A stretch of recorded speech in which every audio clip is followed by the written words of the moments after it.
안녕하세요. 오늘은 말레이시아의 역사에 대해 간략하게 살펴볼 것입니다. 말레이시아는 동남아시아에 위치한 나라로 발전된 경제와 다양한 문화가 공존하는 곳입니다. 이 지역은 원래 많은 부족국가와 살라스라 왕조와 같은 고대 왕국들의 본거지였습니다. 15세기 말라카 설라너테가 이슬람을 받아들이면서 지역의 주요 세력이 되었습니다. 하지만 16세기 포르투갈이 말라카를 점령하면서 유럽 식민지의 시작을 알렸습니다. 이후 네덜란드와 영국의 지배를 받으며 18세기와 19세기에 걸쳐 주석과 공으로 인해 경제적 중요성이 증가했습니다. 20세기 초반에 영국의 보호령으로 남아있다가 제2차 세계대전 중 일본의 점령을 겪었습니다. 전쟁 이후 말레이시아는 점차 독립을 향해 나아갔고 1957년 말라야 연합으로 독립을 획득했습니다. 그리고 1963년 사바, 사라왑과 함께 말레이시아 연방을 구성하였습니다. 하지만 이로 인한 내부 긴장과 인도네시아, 필리핀과의 갈등도 발생했습니다. 지금까지 말레이시아는 다문화 사회의 모범이자 경제 발전을 이룬 국가로 성장했습니다. 이상으로 말레이시아의 역사에 대해 알아봤습니다. 감사합니다. 오늘은 인도네시아의 역사에 대해 간단히 살펴보겠습니다. 인도네시아는 동남아시아에 위치한 세계에서 가장 큰 섬나라로 약 17,000개의 섬으로 구성되어 있습니다. 이 지역은 7세기경부터 상업과 교류가 활발해져 여러 왕국들이 성행했습니다. 대표적인 왕국으로는 스리비자야, 마타람, 그리고 후에 이슬람교가 도입되어 성장한 마주파잇이 있습니다. 16세기부터 유럽 열강들이 동인도에 관심을 가지면서 네덜란드가 이 지역을 지배하기 시작했습니다. 이후 수백 년간 네덜란드 동인도라 불리며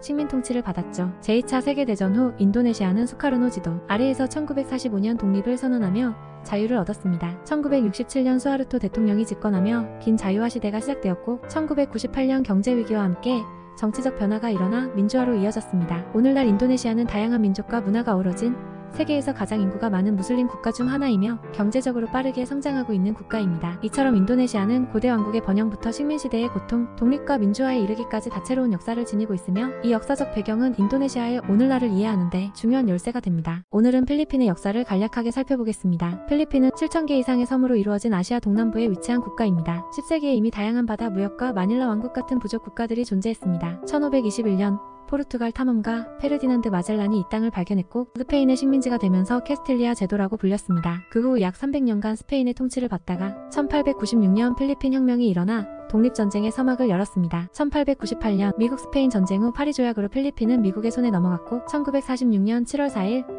미국으로부터 정식으로 독립을 인정받아 필리핀 공화국이 수립되었습니다. 1986년에는 페르디난드 마르코스 독재 정부로부터 국민들의 피플 파워 혁명을 통해 민주주의를 회복했습니다. 오늘날 필리핀은 다문화와 다양한 언어가 섞인 독특한 문화를 간직한 나라로 발전하는 경제와 함께 앞으로의 미래가 기대됩니다. 간략하지만 필리핀의 역사는 매우 풍부하며 그들의 독립과 자유를 위한 투쟁은 큰 울림으로 남습니다. 시청해주셔서 감사합니다. 대만은 인류활동의 흔적이 약 2만 년 전으로 거슬러 올라가는 섬으로 독특한 역사를 갖고 있습니다. 원주민과 중국 남부 지역으로부터 천여 년 전부터 이주한 사람들로 인구가 이루어졌습니다. 네덜란드와 스페인이 17세기에 대만을 식민지화했고 이후 중국의 청나라가 섬을 통치했습니다. 1895년 청일전쟁에서 패한 후 청나라는 대만을 일본에 양도했습니다. 일본은 대만을 식민지로 삼아 1945년까지 약 50년간 지배했습니다. 제2차 세계대전 종전 후 대만은 중국 국민당 정부의 지배 하에 들어갔습니다. 중국 내전이 1949년에 끝나고 국민당이 패하자 자녀 세력은 대만으로 후퇴하여 정부를 수립했습니다. 이후 대만은 본토 중국과는 분리되어 실질적인 독립 상태를 유지하고 있으나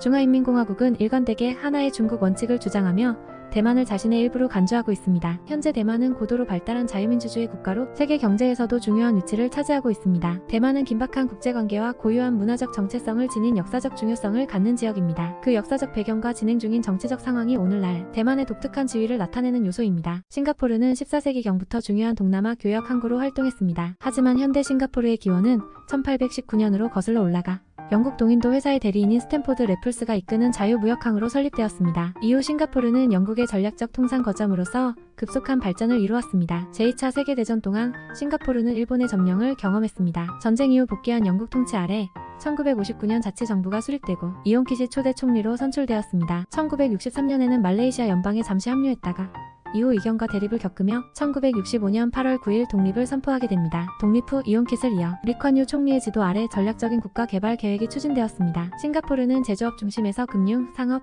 국제 무역 중심으로 경제 모델을 전환하여 아시아의 네마리용이라 일컬어지는 경제적 번영을 달성했습니다. 오늘날 싱가포르는 고소득 경제국으로 세계적인 금융 허브이자 항만 도시로 명성을 떨치고 있습니다. 다양한 민족과 문화가 공존하는 다원적 사회는 적극적인 국제 참여와 혁신, 경제 발전을 통해 지속적으로 진화하고 있습니다. 6만 년 전 아보리지니인들이 호주 대륙에 처음 발을 디뎠습니다. 그들은 호주 원주민 문화의 기초를 다졌죠. 1770년 영국의 제임스 쿡 선장이 동부 해안을 발견하고 1788년 영국은 뉴사우스웨일스에 최초의 유럽인 식민지를 세웠습니다. 주로 범죄자들을 수감하는 장소였죠. 1851년 발견된 금은 1850년대에 금러쉬를 불러왔고 호주 경제와 인구 성장에 커다란 영향을 미쳤습니다. 1901년 서로 독립적이었던 식민지들은 여러 주를 통합하여 호주 연방을 형성하였고 이를 통해 국가로서의 정체성을 확립했습니다. 이후 20세기에 들어 호주는 프랑스, 영국, 벨기에, 러시아와 같은 연합국과 함께 두 차례의 세계대전에 참전했으며 전후 호주는 다양한 문화의 이민자들이 유입되며 현대적인 다문화 국가로 발전하였습니다. 호주는 여전히 정치, 사회, 경제 분야에서